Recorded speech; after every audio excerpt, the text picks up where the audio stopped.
Welcome people of YouTube land. This week bringing you a full collection tour, so I'm going to show you all my animals, including my cats, the dogs, and all the fish tanks and stuff. So we'll start here. We have Pebbles, who is my little princess, and she's the second cat we ever got, and she's adorable. But I'm going to put her down because she doesn't really like being held too much.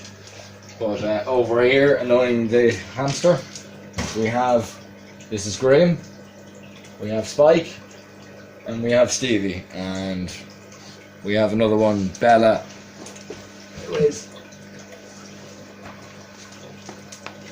over here, little Bella. So we have our hamster here, who is under the wheel here. So I can, yeah, there we go. So she's normally going to be held, but I'm not going to take her out here with the cats. So just gonna go over here. Right, so over here we have, this is my biggest fish tank, and first off here we have our turtle. This is a Texas map turtle, and his name is Sheldon. We have Penny, who you already know from the other tank, the babies. There's her boyfriend down there who has abandoned her for this Oscar. That Oscar there was the first Oscar I ever got. The one that got me into fish, had her years. So we have a male Jack Dempsey here and a female Jack Dempsey there, hiding in the rock. So the Oscar, big Oscars down here. You probably can't see it now, but there is a convict cichlid in that ornament there as well. So just gonna need to move the hamster for a minute. It doesn't normally live down here. I just brought it down for filming this. Alright, sorry guys. Come on, move. Come on. Cats are always so nosy. So we have here, this is my little milk snake.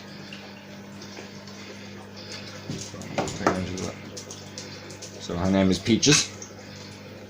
She's an apricot goblin, and she's a beautiful little snake. Down here, pottering around down by our feet, we have Teddy. This is a golden Labrador. He's gonna probably wander around under our feet the whole time while we're doing this. But we have our first tarantula in the collection here now. This is Gamastol pulchra. Probably won't focus on camera, but it's down there. This actually belongs to my girlfriend, Kate, who has been nice enough to actually allow me to start a big tarantula collection. So in the new year we'll probably be doing that. I'm hoping to convert my shed and literally start a very large collection.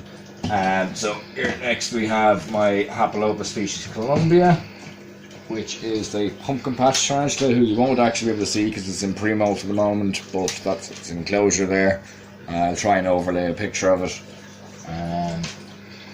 Everything else in here is just feeder bugs like roaches and locusts and crickets, and down below there is just a colony of crickets that I'm starting. So over here we have Hulk. This is my green terror cichlid.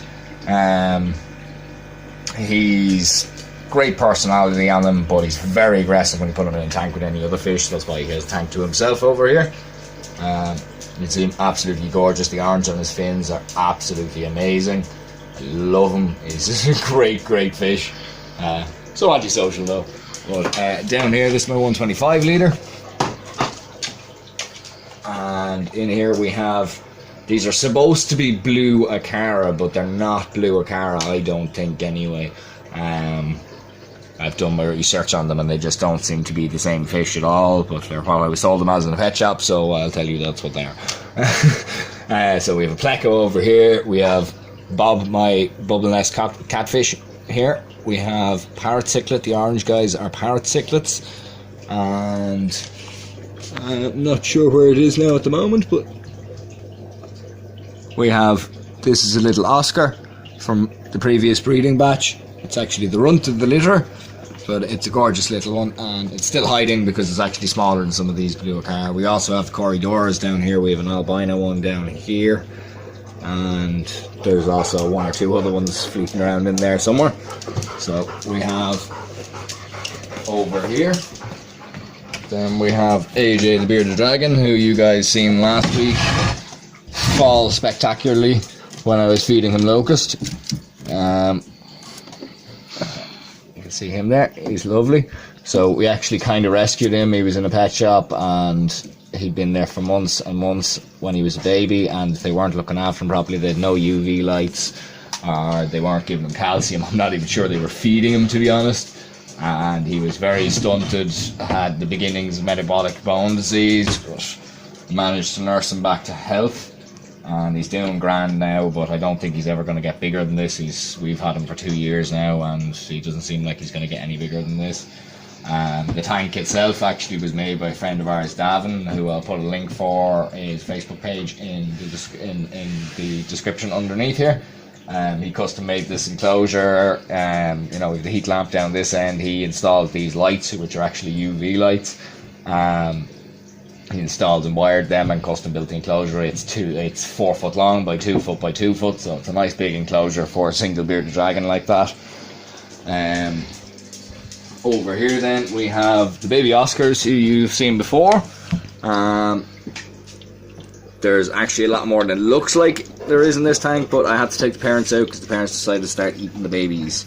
But I'd say there's still probably somewhere between 60 to 100 left in the tank. It's very hard to see just because they're scattered about the place in different groups and stuff, but there is an awful lot more there than it looks like. So up here we have my flower horn Franklin. I'm pretty sure this is actually a female flower horn, because the males normally get very big nudical humps up the top of their head, and she doesn't seem to have very much of one at all. I know the females do get them as well, but the lack of one in her kind of leads me to believe a female. But flower horns are actually a designer breed of fish. They don't occur in the wild. They were made by scientists. Basically a combination combined in the lab of, I don't know, 7 or 8 different types of cichlid, I'm not sure. Could be 5 or 6, I'm not sure, but they don't occur naturally in the wild. So we're going to move on now to the tarantulas. We're going to start down here with, this was the tarantula that started my interest and got me over my fear of tarantulas. So this is Charlotte, who is my Brachypelma apulosum, curly hair tarantula from the common name. She doesn't spend too much time out in the open. She's buried most of the time. She kind of only comes out to eat, that's about it. Need to refill her water bowl as well at the moment, but she's a beautiful tarantula, very gentle. Again, she got me over. I was terrified of tarantulas, of all spiders, before I got her. I seen her in the pet shop and spent time in the pet shop, and kind of fell in love with her. Did some research and decided to get her anyway. But so we have 3 Brachypelma apulosum slings. So we've one here which you probably won't be able to see because it's inside the burrow. Doesn't seem to have eaten its cricket I fed it. So we have another brachy here. And the third one here, which this one actually has a name, it's called Brucey.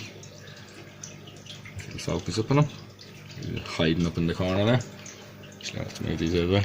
So we also have, while she's there, the Brachypelma vagans, who's sitting in the entrance to her burrow there. We have in this one here, this is my P. Cambridgei, Trinidad chevron, who's probably not going to focus on camera, but she's there inside of the little burrow behind the back of the bark. Not going to spend too much time trying to focus a shot of her. Same here as we've a Nandu. I don't have a label on it right now, so I'll have to stick a name up there, but that's the free Nandu that I was sent last time by Lucas from Tarantulas for Sale in Ireland.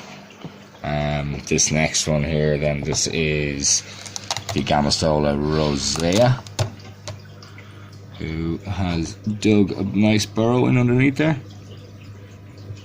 She's actually on the underside there, if she'll come out. Normally if I move the lid a few times she presents herself.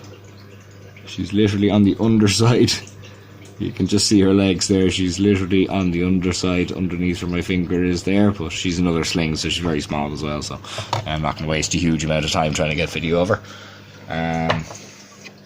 We have here the Black Palma Bohemi.